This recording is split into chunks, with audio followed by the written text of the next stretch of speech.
Salut tout le monde et bienvenue sur ma chaîne. Aujourd'hui, on va parler d'un sujet fascinant, les fourmis esclaves. Vous savez, ces fourmis qui ne font rien d'autre que de servir les autres. Mais pourquoi? Pourquoi certaines espèces de fourmis se sont-elles spécialisées dans l'esclavage? C'est ce que nous allons découvrir ensemble. Alors, comment se déroule la capture d'esclaves? Eh bien, c'est un processus assez brutal. Certaines espèces de fourmis, comme les fourmis amazoniennes, sont spécialisées dans le raid des colonies d'autres espèces. Elles attaquent les nids, tuent les reines et les ouvrières et s'emparent des larves et des pupes. Ces larves et pupes, une fois devenues adultes, seront élevées par les fourmis esclavagistes et travailleront pour elles. Mais pourquoi les fourmis esclavagistes font-elles ça? Pourquoi ne pas simplement s'occuper de leurs propres larves? Eh bien, il y a plusieurs raisons.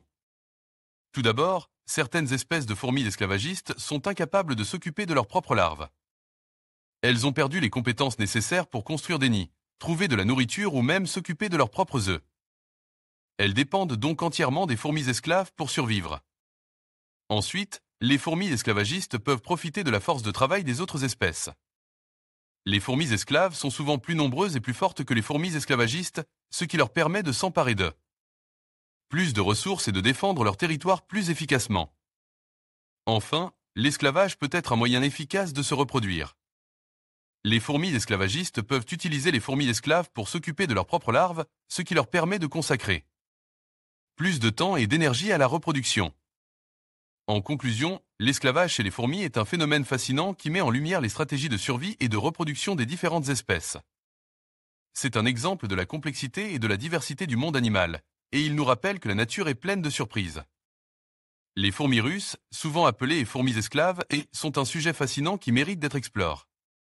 Ces petites créatures, bien que souvent perçues comme des insectes insignifiants, ont développé des comportements sociaux complexes qui incluent l'esclavage.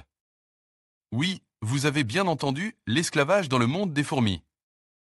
Les fourmis esclaves sont en réalité des fourmis qui sont capturées et élevées par d'autres espèces de fourmis. Ce phénomène est particulièrement courant chez certaines espèces de fourmis russes. Ces fourmis propriétaires d'esclaves, comme les fourmis du genre Formica, ont une stratégie de survie unique. Elles ne se contentent pas de chasser ou de récolter des ressources par elles-mêmes. Au lieu de cela, elles s'attaquent aux colonies d'autres espèces de fourmis, capturant les ouvrières et les intégrant dans leur propre colonie.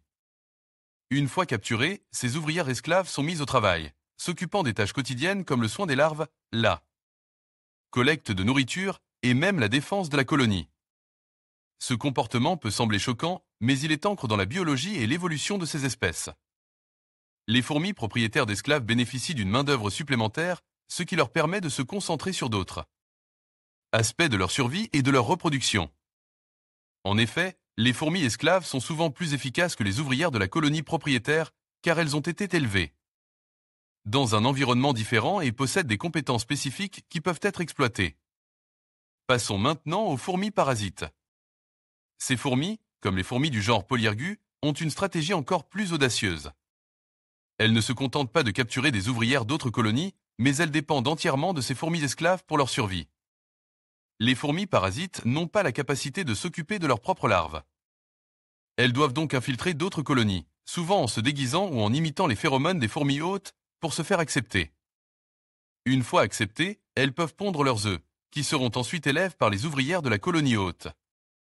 Ce phénomène d'esclavage et de parasitisme chez les fourmis soulevait des questions fascinantes sur la nature de la coopération et de la compétition dans le règne animal. Comment ces comportements se sont-ils développés? Quelles sont les implications pour la survie et l'évolution des espèces impliquées? Les fourmis, avec leur structure sociale complexe et leur stratégie de survie unique, nous offrent un aperçu incroyable des dynamiques de pouvoir et de dépendance dans le monde naturel. En explorant ces comportements, nous découvrons non seulement la diversité des stratégies de survie des fourmis, mais aussi les leçons que nous pouvons tirer sur la coopération, la dépendance et les relations sociales dans notre propre société. Les fourmis esclaves et parasites nous rappellent que même dans le monde animal, les relations peuvent être aussi complexes et nuancées que dans nos propres vies.